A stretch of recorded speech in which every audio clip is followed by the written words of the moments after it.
What does it mean to have a lifelong friend? Imagine knowing someone for over 75 years, growing up together, sharing triumphs and heartaches, and watching each other's lives unfold in ways you could have never predicted. Today, we explore the enduring friendship of two remarkable individuals who did just that. I am honored to introduce Herb Cohen, a true master of negotiation whose sharp wit and profound wisdom have made him a legend in his field. As a lawyer, best-selling author of You Can Negotiate This and Negotiate This, dubbed the world's best negotiator by Playboy magazine, Herb has shown us that with the right mindset, any challenge can be turned into a win. Joining Herb is Lisa Melmed, the creative force behind Larry King Beyond the Mic, a documentary that beautifully captures Herb and Larry's friendship and the touching reunion between Larry and his long-lost son. Lisa's passion for storytelling shines through her award-winning work. Herb and Larry King, yes, the Larry King, have shared a bond that spanned decades from their childhood days in Brooklyn to the heights of their respective careers. We hear how their friendship is not just a story of loyalty and connection, but also the lessons of life's unexpected turns. Herb and Lisa also share with us the behind the scenes of filming, their stories, their lives, and the lessons they've learned along the way. And Herb's timeless wisdom on aging, life, and love has touched me deeply, and it's something I'll carry with me for years to come. You don't want to miss this inspiring conversation. Here is my interview with Herb Cohen and Lisa Today, I Melmed. have with me two very special guests who I feel very honored to interview, Lisa Melmed and Herb Cohen. Thank you for being here with me. We had a previous conversation that got me so excited for the conversation we're going to have today. So thank you. Thank you for being here. We're happy to be here. Very happy. Thank you. Well, let's dive in. I'm really excited to hear about the film, Herb, your life. There's so much depth and wisdom that I know you will impart to all of us. First, I would like to hear a little bit more about you. Lisa, we'll start with you. I'd love for you to introduce yourself and share your connection to Larry King. Well, my name's Lisa Melmed, and my connection to Larry King is actually through Herb Cohen, who is my father-in-law. And Herb, as he will tell you, was a lifelong friend of Larry's. And that's my connection. I mean, Herb lives in our apartment building, the same apartment building that my husband and I live in. And we have become very close over the years. And so I will hand it over to her. Yes, hi, I am Herb Cohen, and as you may suspect, I have been around a long time. And in fact, I am so old that I remember when cable was used to tow cars, and the net was what hung down from a basketball hoop. In fact, I realized I was old when my 60th birthday arrived, and my wife, who was here at the time, advised me that the candles cost much more than the cake. Mm. So older can be better, except I guess if you're a banana. But other than that, uh, I have been That's around true. for a long time. All that wisdom. I actually am from Bensonhurst in Brooklyn, a place where the grass was brown on both sides of the street. One of the people from Brooklyn was Harry Chapin. He wrote the song All of Life's a Circle. In my case, make that a bagel.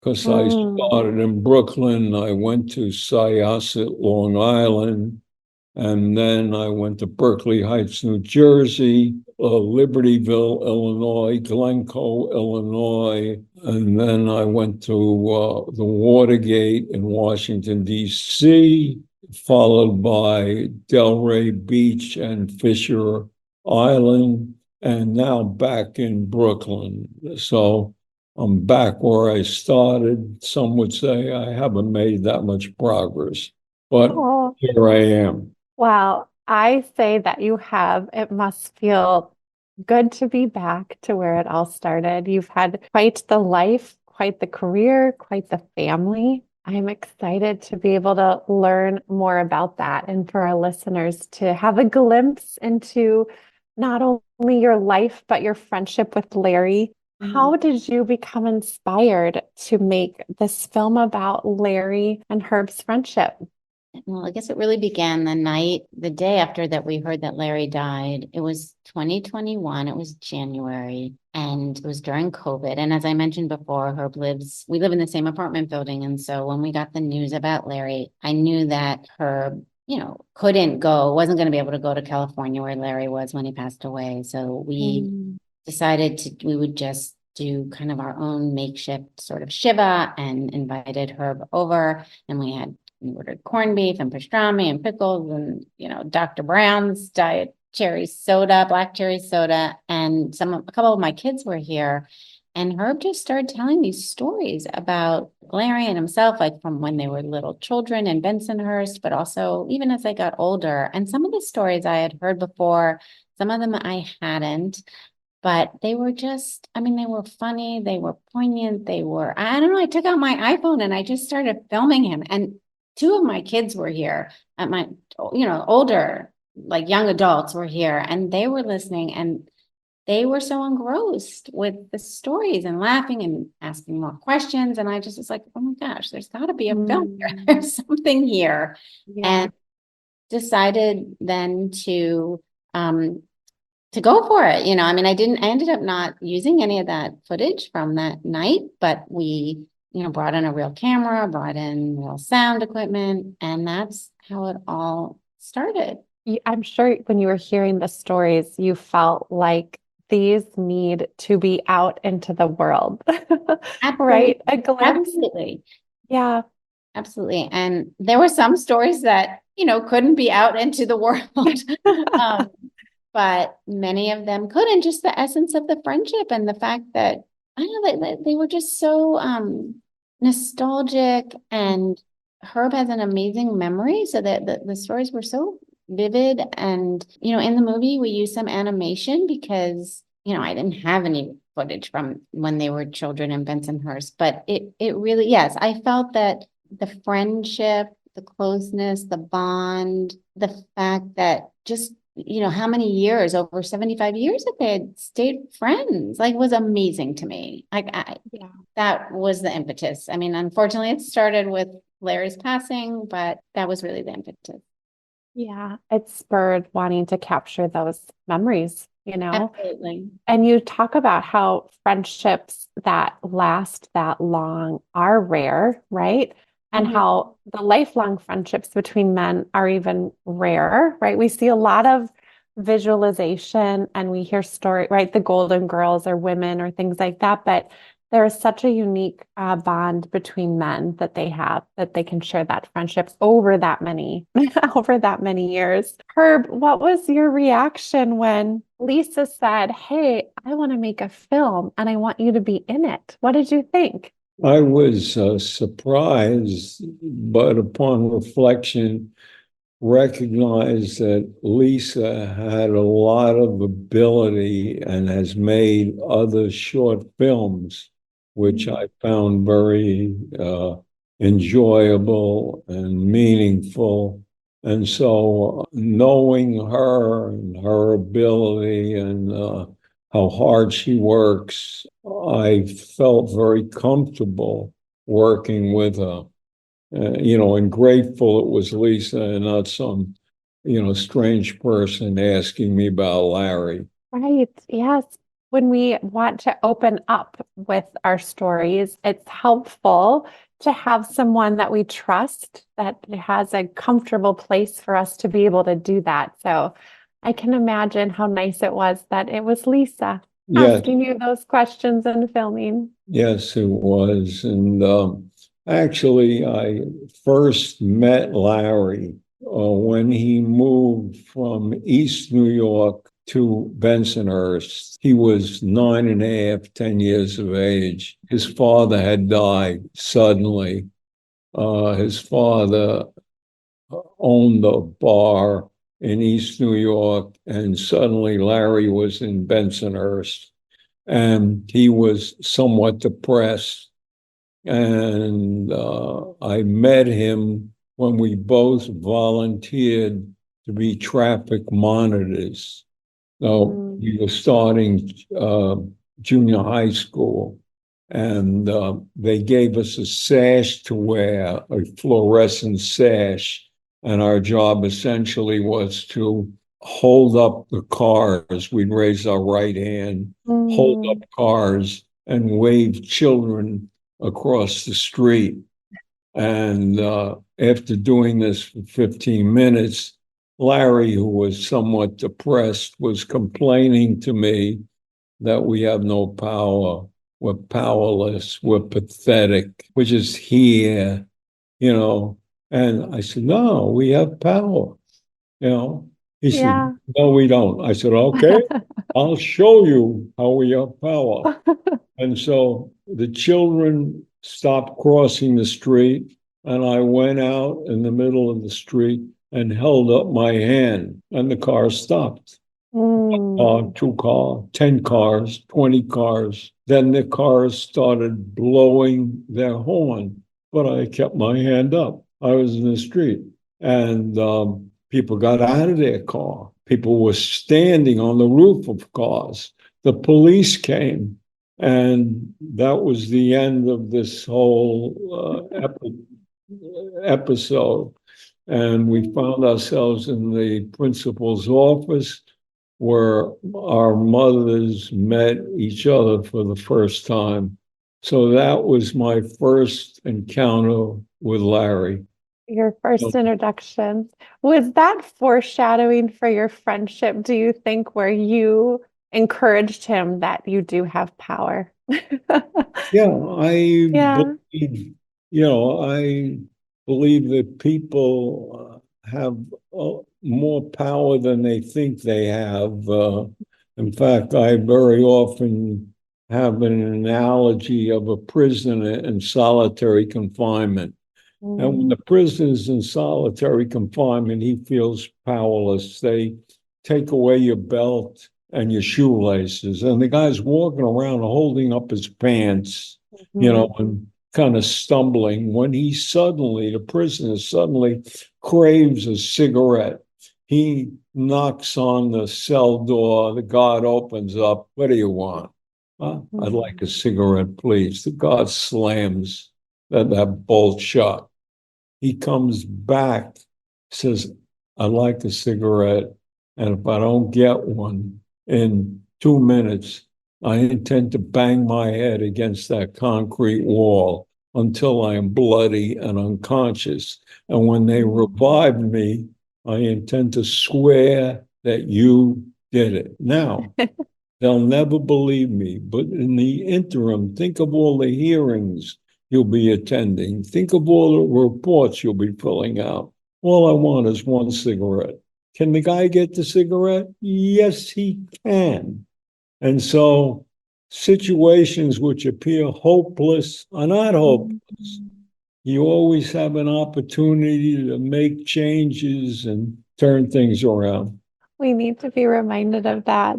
Hi, friends. If you're a caregiver, you know how challenging it can be to keep all of those balls in the air between caring for a loved one, managing appointments, and trying to squeeze in time for yourself. It's easy to feel overwhelmed, and I used to feel like I was just going through the motions, powered by caffeine, and never truly focused. That's when I found Magic Mind. Magic Mind has been a game changer for me. I have been using it the last few days, and it not only tastes amazing, it is more than just a drink. It's a moment of clarity in my morning. Since I started using Magic Mind, I've noticed a big difference. My mind feels sharper, my focus is clear, and I'm not just surviving the day, I'm engaging with it. I'm able to give my full attention to the people that I care for while also taking care of myself. If you're ready to reclaim your focus and feel more present in your caregiving journey, I invite you to check out Magic Mind at magicmind.com.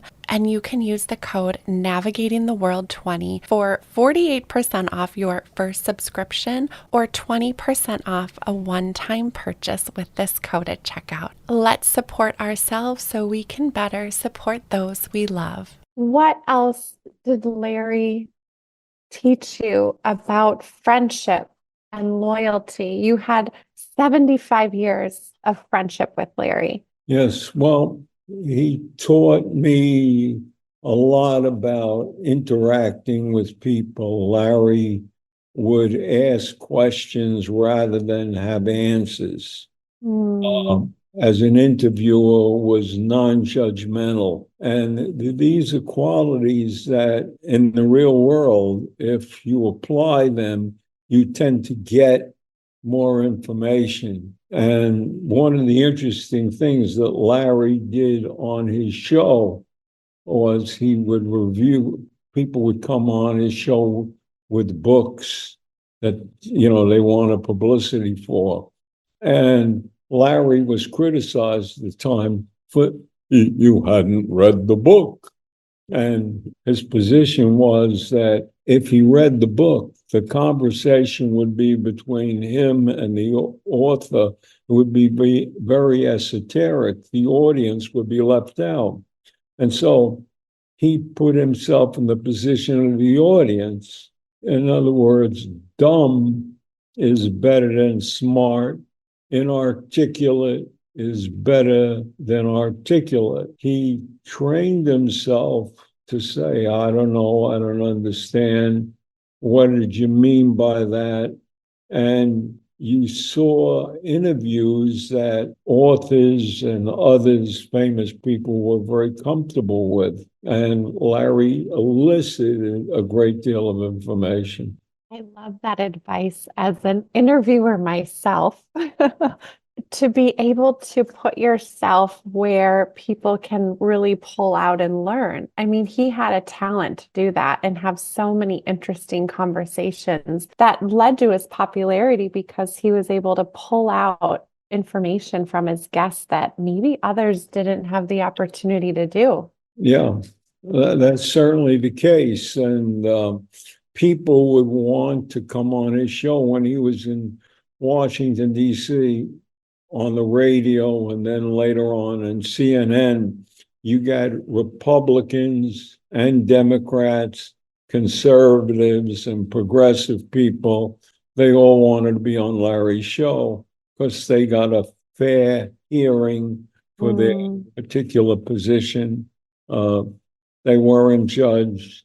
And Larry was really very good at that. Did he share with you about what interviews were meaningful to him, or a guest that he was so happy about having on? I'm sure there were many, but did he confide in you a little bit about that? Yeah, at the time I was living in Washington. I lived there, I think, for 10 years. And so we would have lunch and dinner together. And there were things that I knew something about, like the Iran hostage crisis, which I had some involvement, and I would talk to him about that, and we would discuss, guests that he was going to interview. Larry gobbled up information. Larry was a big reader, going back to when he was a kid. There was a candy store that we went to, Sam Maltz's candy store. And he had newspapers. And he had this crowbar across the papers. And Larry would read all the papers. The wind would blow. Larry would be chasing papers. and Sam Maltz would complain. Larry would say, "Hey, I'm not reading out the print. The print is still there." And he'd hand the proprietor the papers back, all crumpled up. But Larry was a voracious reader. He read every day. He must have read 6 newspapers. Wow. So he was knowledgeable, but he, played it like he was dumb. Yeah. He was hungry for knowledge. He wanted to keep learning. Yes. What do you think made your friendship successful over 75 years, right? It takes 2 people to keep coming back to each other in that friendship to make it stand the test of time. What was that for you two? Well, I tend to be non-judgmental, and my style of interacting with people is I tend to be other directed. In other words, I don't want to just hear myself speaking. I'd like to know what the other person says, and Larry's the same way. So that brought us closer together, and there was a period of time where 5 years where I lost contact with Larry when I started moving. Larry was in Florida. He was in Miami, and he was on the radio. He also was in the Miami Herald. He had a column there, and he was announcer at the Miami Dolphin football games. And he got into trouble with money.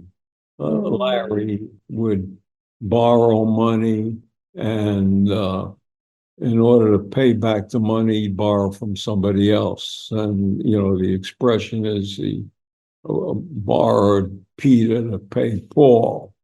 And so he lost his job, and he was, out completely. And then during that time, he didn't know where I was.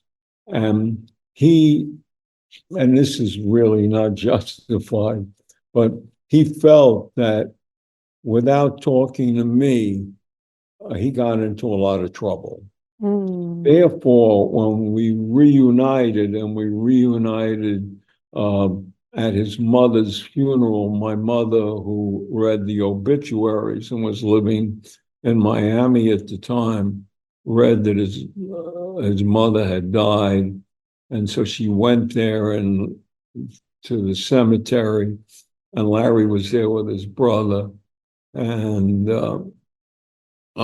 he was so excited to see my mother. Where's Herbie? Where's Herbie? And she gave him my phone number. He called, and we reunited. And for some reason, I don't believe this is accurate, but Larry thought he would never have gotten into trouble if Herbie was there. And that's probably not the case, but he came to believe that. He also used to say that Herbie would get you into trouble, but Herbie would get you out of trouble. Yes. Yes. I was always challenging things and bringing him with me. And he voluntarily, Right. What's that saying? Like 2 peas in a pod, right? Where you for example, we had at that time in Brooklyn, we had something called the GO, General Organization, where every kid kicked in a dime, and class was proud. They'd have 100% attendance, and that money could be used on a discretionary basis by the teacher. But it was completely voluntary. So Larry and I discussed this. How could it be completely voluntary when it was 100% attendance? So we took the dime our mothers gave us, and we bought an egg cream from Sam Maltz, and the school no longer had 100% attendance. They had 99.8 because of Larry and myself. And we try to explain to the principal that, hey, this is voluntary, right? Right. The principal did not understand this. But in the meantime, we developed a relationship with the principal and the hierarchy of the school. So, Which is a note in your future book of, right, developing those relationships with influential people. Yeah, you practiced that in your youth with Larry. One of the focal points of the film is the role that you played in bringing Larry and his son together. Yeah, tell us more about that. one day, Larry said to me, we were both living in the Washington, D.C. area. He said, I want to tell you something that no one knows about. I said, what is it? You know, he dropped his voice. I leaned forward. Mhm. I have a son. I said, I know. You have an adopted son by the name of Andy. He says, no, no, I have another son. And I'm not sure he's my son, but you may want to meet him. Uh, and so a meeting was set up with this newly discovered son, who was, I think, 33 years of age, something like that. And it was at the Watergate. He didn't know why we selected the Watergate, but just I would meet him. I lived at the Watergate, so it was easy for me. And I met him, and Larry was very excited. After meeting him, I spoke with him, and as I have said previously, Larry said, "Is he my son? Does he look like me?" I said, "Well, there's one reason why I don't think he is like you, Larry. Uh, he seems to be a responsible person who holds down a job." And he said, "Yeah, but does he look like me?" I said, "No, but he looks like your brother Marty at that age." Mm. And so they were reunited. Larry opened his arms, took his son in, and today, or at the end, before Larry died, they had a very close relationship. And Mm. today he's a big advocate of his father. I'm so glad that you were open to be in that position to like forge that relationship. Yeah, That was really special. no, And it brought healing. Yeah. it's a wonderful thing. And Larry had a great deal of pleasure in meeting his son and recognize this was his offspring. Yeah, it was in the film, Larry Jr. talks about that a lot. That, I mean, first of all, that Larry King Jr. forgave his father for not being around when he was a kid and not being responsible in a way. And Larry Jr. forgave him. And because of that, they ended up with this amazing relationship. And there were other siblings. Larry had a daughter. Unfortunately, she's passed away now. And a stepson who Herb mentioned, Andy, but the daughter, her name was Kaya. And then two sons from his last marriage.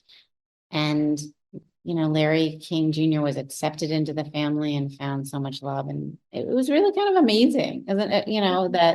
That they all got together like that in the end. Particularly because part of bringing that together was that Larry Jr.'s mom was diagnosed with cancer. And so for him to be able to find and connect with family when he was going to be facing the loss of his mom.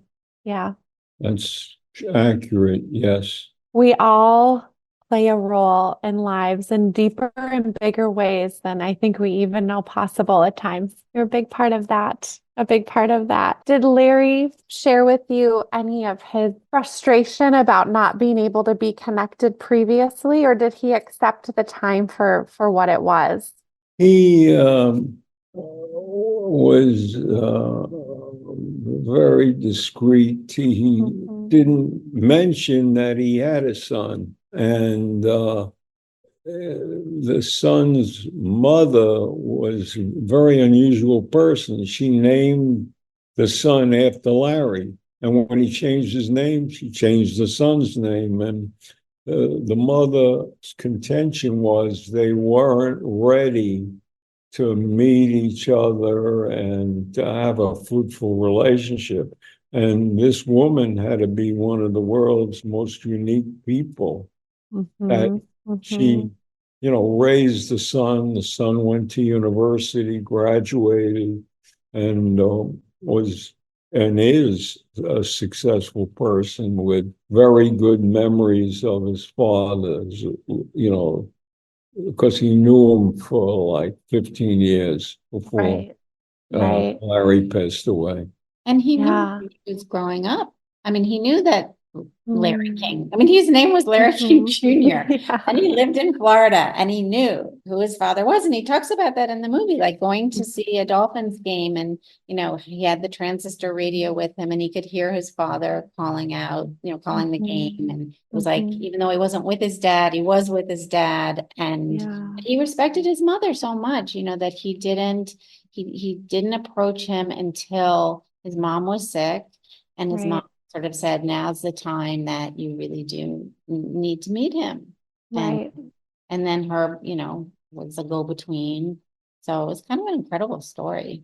Yeah, to have the understanding of knowing that the timing wasn't right. And it's such a lesson in listening to that and also really just pulling out that there's so much good that can happen in relationships, even though time has passed and hurt has passed, but that we can come at the end and find some redemption, right? That can be there. Well, I think absolutely. so. And again, I say because Larry Jr., was open to, in a way, forgiving his father, right? I mean, Yes. that in the end, everybody did win. It took time, but he respected his mom. He wanted to meet his father. He said, I will wait till, the time is right, till my mother says it's okay. And then, he went for it. And Yeah. so to hear him speak about it is really actually quite moving. Just to let my listeners know, they need to see the film and to hear the whole story. Yeah, it is a little bit complicated. It is. Yes. Herb, you and I, when we were visiting last time, we had talked about just your role in life and the incredible things that you've accomplished. Playboy has even once called you the world's best negotiator. How has this title been earned? And I want to hear a little bit about your career journey. And I know that's a very big question because you have done a lot. But I would love to hear more about that. Well, Playboy gave me that title, which, by the way, is undeserved. But nevertheless, what was going on in the late 70s, many of the world's conflict situations I was involved in, the Soviet government would not allow Jews to leave the country. These Jews were called refuseniks, not dissidents, but refuseniks. And I went to Russia and actually met Leonid Brezhnev. What I had in common with him was hockey. He was a big hockey fan, and the Russians had a unique style of hockey playing. They passed, they were better skaters than the Americans or the Canadians, who played a rougher game. And I got him to release some refuseniks. One of them was Natan Sharansky. And when Sharansky got out, his wife called my wife. His wife was Avital Sharansky. So I was involved in that. And then I was working for Chase Manhattan Bank, and the president was Butcher, and the chairman of the board was David Rockefeller. And I was involved in the renewal. And then Nixon made the trip to China, and Chase wanted to be the first to give a loan to the People's Republic of China. It was only $40 million. But the Swiss banks, the Japanese banks, and the German banks were in there before them. And so he brought me in, and I coached the team on how to negotiate with the Chinese, and Chase got that loan, which was, something that was very prestigious. Mhm.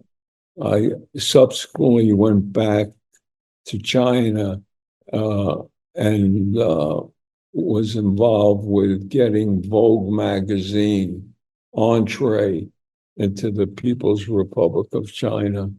And those are some of the things I was involved in. I was working for the Justice Department, and the FBI had a way of dealing with hostage takers, which was to use a SWAT team. And it seemed to me that it's like the Ten Commandments, only they start, when you use a SWAT team, they're starting with the 10th commandment, and once you go to a highly competitive situation, it's difficult to get back. And so I said, we ought to have a program where we try to negotiate, because what was happening was the SWAT team would attack the building where the hostages were, and they would kill the hostage takers, but also kill a couple of hostages. And so I was one of the three people involved in setting up the FBI's hostage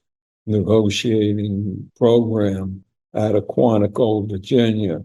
These were some of the things that I was involved in. And as a result, I got this title as the world's best negotiator, which I did not deserve or earn, but it stuck. And You did. What an accomplishment and well deserved. How did you become a negotiator? Did you have that dream since you were younger? How did it come to be for you? no, I come from a family that never negotiated anything. Mm, And my mother and father were overinsured, but never made a claim, because if you made a claim, they could cancel you or the rates would go up. So they took care of any loss that they sustained. Now, I came from that environment, and when I was going to law school, my wife and I didn't have any money, so I switched to night and I got a job. And the job was with Allstate Insurance Company. I made $350 a month and a company car. And the job essentially was settling claims. And my wife and I did not have any money. I learned how to bounce checks, all these great techniques. And I was figuring out, how do I make money? I saw the executives of the company. They dressed well. They had fancy cars. I said, I will become an executive, which, by the way, was kind of stupid. But nevertheless, that was my goal. So when everyone would settle 3 cases a month, I settled 13. wow. Everyone would settle next month. They'd have a big month. They settled 4. I settled 17 cases. And eventually they couldn't believe this. They said, he must be overpaying and this and that. No, I did away with a lot of the administrivia. My attitude was, you owe money, pay the people the money. In other words, you write an insurance policy, you're making a promise to the people, we'll take care of you. And so I moved up the company. I became a manager, supervisor, executive, and I then was at a high level with them. And then at the time, Sears was the largest retailer in the world. I worked for Sears. And then I went and I worked for IBM. And so I found I was teaching negotiating at the University of Michigan, and people wanted me to do various things. I had a very good reputation, and usually I became the patron saint of lost negotiating causes. So that's how this kid who knew nothing of negotiation became a negotiator. It's a learned skill. Yeah, it is. And one of the things, like I thought about was that you can negotiate anything. Why did I say that? Because if something comes into being as a product of a negotiation, it's negotiable. Now, what would not be negotiable? Religious, ethical, or moral doctrines. But they don't come into being as a result of a negotiation. But you go into a retail store and are selling a couch, and the price of that couch is $1,599. How did they arrive at that price? Well, the accounting people said, I think we ought to make it 1,700. We'll make more profit. The salespeople said, let's make it 13. We'll move a lot of couches. Okay, the manager got involved, other people, and they come up with this price. And just because the price is stuck on a sticker, okay, doesn't mean that's the real price. Right. So that's how my book got its title, You Can Negotiate Anything. And when the book came out, they had me going around like to Gucci's, to Tiffany's, and I was wired. You can't negotiate here. This is Tiffany's. No, I'll show you. And so I would go around, and then the book became a best-selling book, was on the New York Times bestseller list for 9 months, which, by the way, was not my goal. My experience was I go in a bookstore. How many nonfiction books did I see? Maybe 400. So I thought maybe as a goal, if I could be on the New York Times bestseller list for 1 week, that would be wonderful. But then I was on the New York Times bestseller list. I stayed. And You did 9 months. I wanted to be on forever. And then I subsequently realized that 30,000 nonfiction books published every year. And in other words, my goal was ridiculous, but I didn't know. You see, I ascribed to the philosophy that Larry King and I had. If you think you can or you can't, you're always right. And so your attitude is so damn important. And don't limit yourself. In life, when I wrote this book, I took as the model children, because children are people who have no real power. They have no authority. They're little people in a big person's world, yet they seem to get a hell of a lot of what they want. Now, how do they do it? True. Number one, they aim high. Kids know that if you expect more, you'll get more. And so, in terms of Christmas gifts or whatever, they ask for something that's outrageous. And it tends to raise the expectation level of the parents. And so they tend to do well. In fact, the German rocket scientist Werner von Braun wrote an autobiography which was called Aim for the Stars. The man never hit the stars once, hit London a lot, though.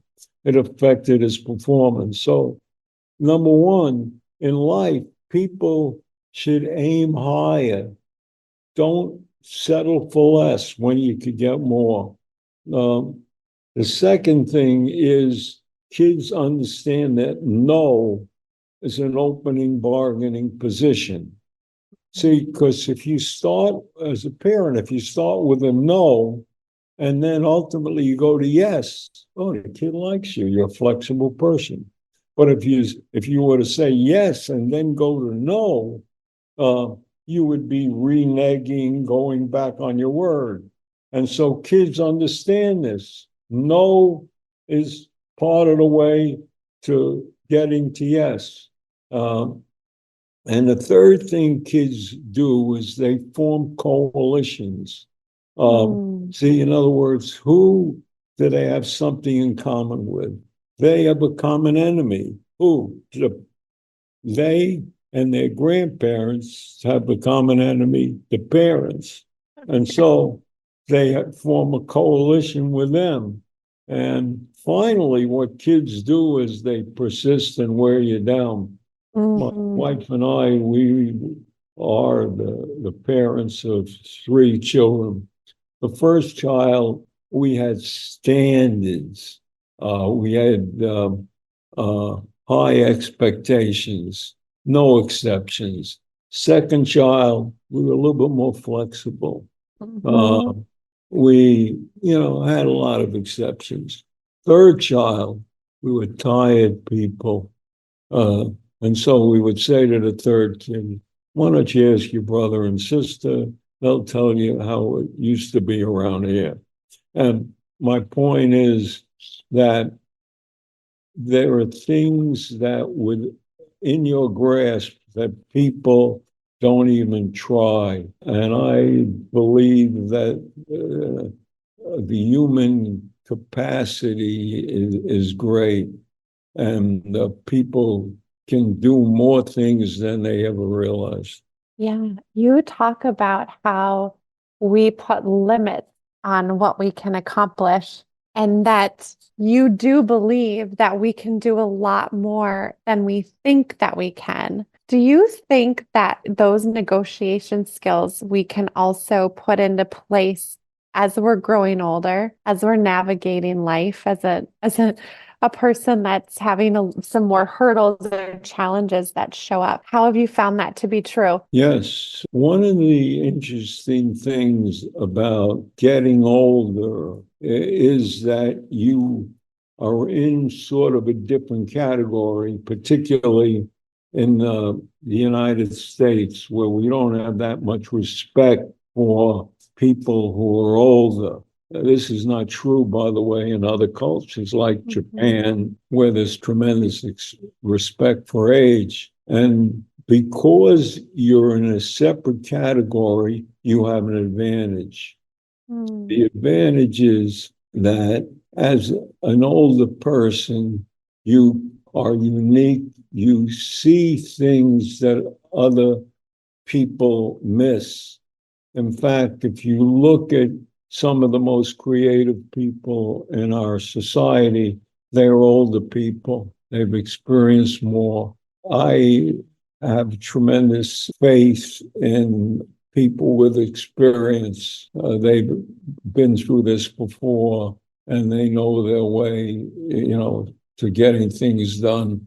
And it's really that you talk about how we can harness our attitude, right? Because as we get older, even myself, we cannot control what happens to us, but we can control how we react to it. How can we harness that?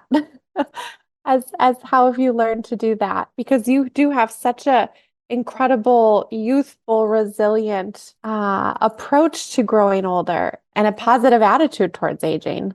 Yeah, well, first of all, I don't believe you learn a lot from success. Success teaches you how to kiss your hand and say, thank you so much, I was wonderful. Right. Setbacks and failure are learning experience.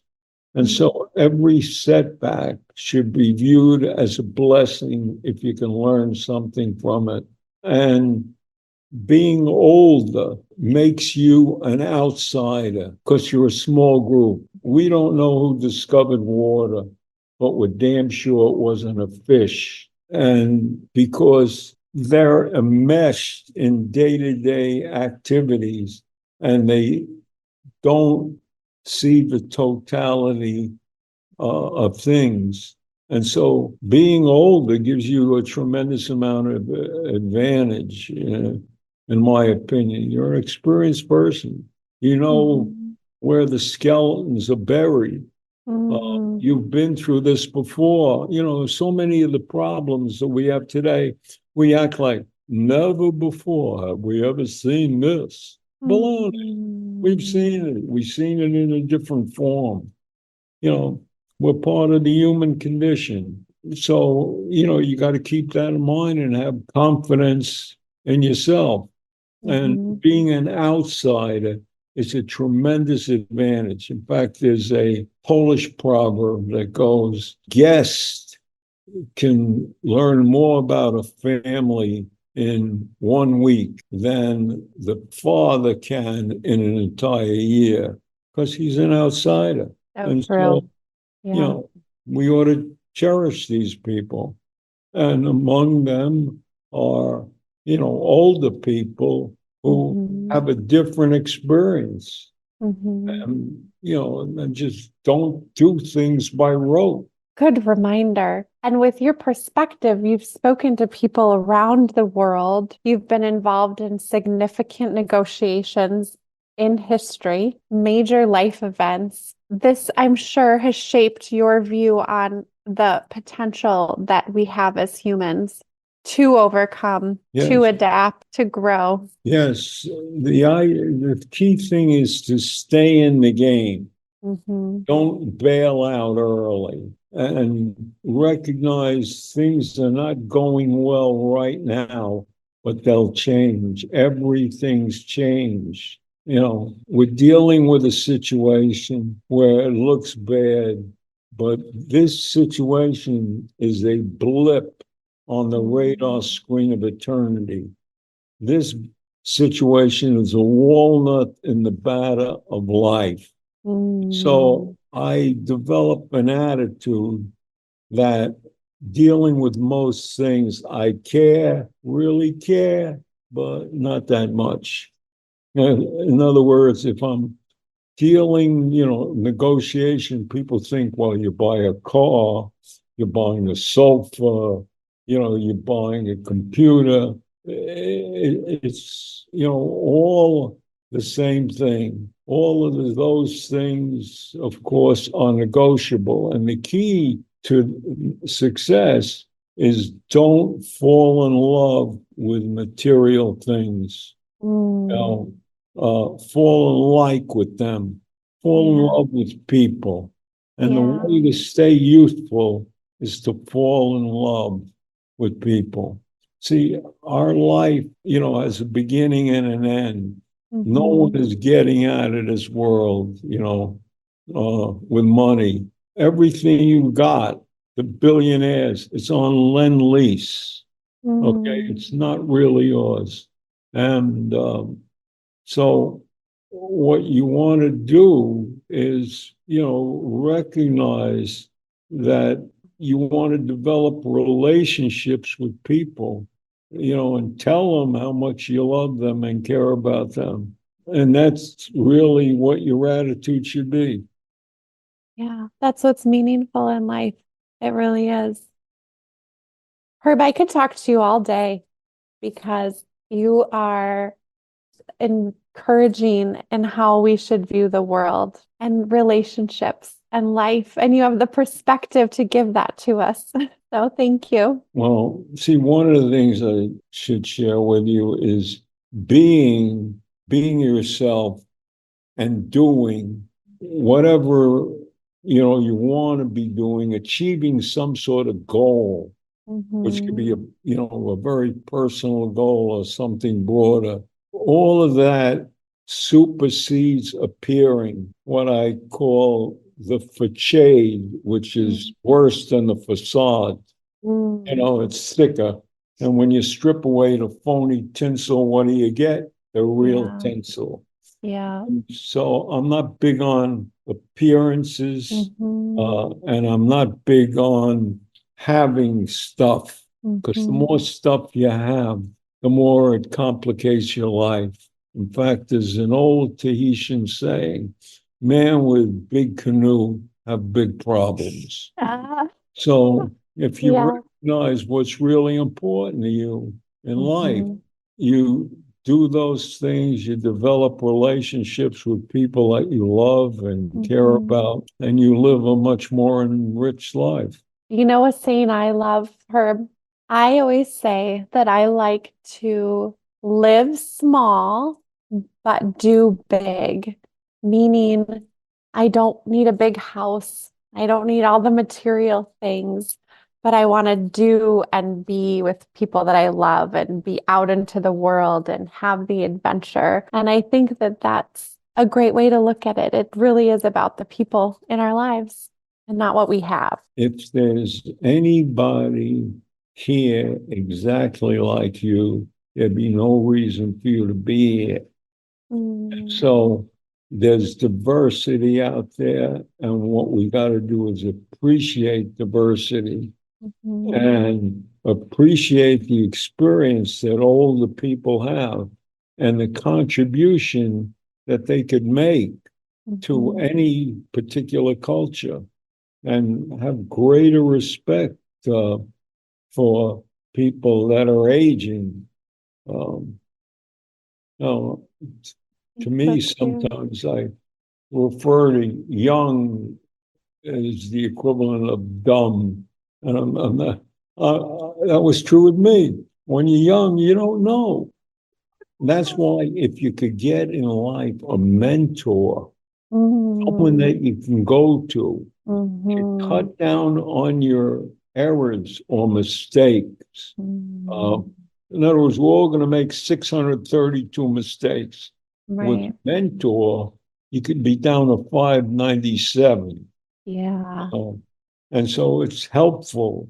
It facilitates things for you. it is. Yeah. Did you have a mentor that you could talk to?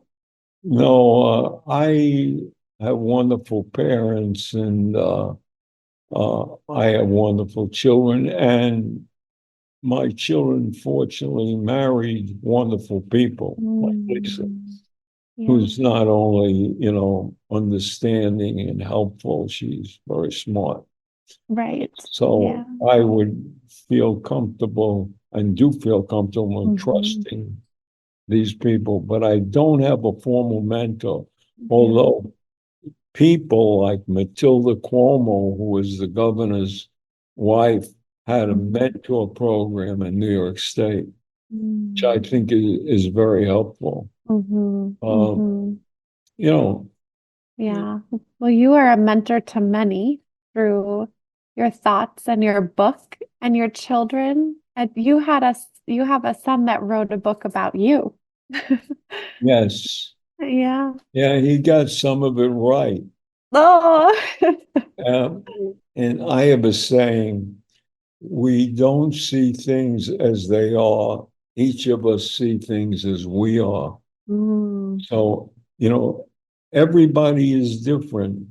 And my son's rationale in his book, which he never consulted me about, uh, I just he wrote a book about me, and by the way, he sort of disguised who it was, because instead of calling me Herb Cohen, the book it's refers to me as Herbie. Herbie Cohen. So, that's not really about you, but he's an artiste. Artistes are Okay. allowed a lot of leadway. There Yeah. we go. There we go. Oh, well, Lisa, how has making this film and working with Herb influenced even your own perspective on friendship and growing older and relationship? Well, that's a big question. It is a big question. That's a really big question, but I will say that not so much working with Herb on this film, Mhm. but just spending more time with him, and really over the past like 10 years, Because when after my mother-in-law, Herb's wife, passed away, Herb moved from Florida to New York and moved into the building that we live in. And I've just watched him over the years, with his optimism, with his ability to say yes, just to be really open. And well, sometimes it makes sense. You have to say no. Mostly Herb says yes. And, it made me think too about, my parents who both passed away recently. And, I think my mother was a lot of a yes person. My father was not so much a yes person, but how it's important. It's important to be out, like as Herb was saying earlier, to just kind of keep going, trying to be optimistic. And how, friendships, I mean, with family, relationships with your family, but also friendships with people, like his friendship with Larry was, just so important. They had so much in common. Sports, politics, and to keep talking and to keep interacting and to not get isolated, I guess, is just so important. So, but we had a lot of fun making the movie in New York. And then we went to Florida and it was quite an experience. And again, like Herb was just kind of like, yeah, whatever, let's do it. What an adventure. It's led to a lot of things. It led to us meeting you, which is fabulous, and to meeting a lot of other people. And the program is going to be on public television starting this fall, which how did that happen? And a lot of learning on my part. And I don't know. So, and it really was because, I asked and Herb said yes. And I said yes. From there. Right. One yes. And now look, PBS in the fall. Yeah.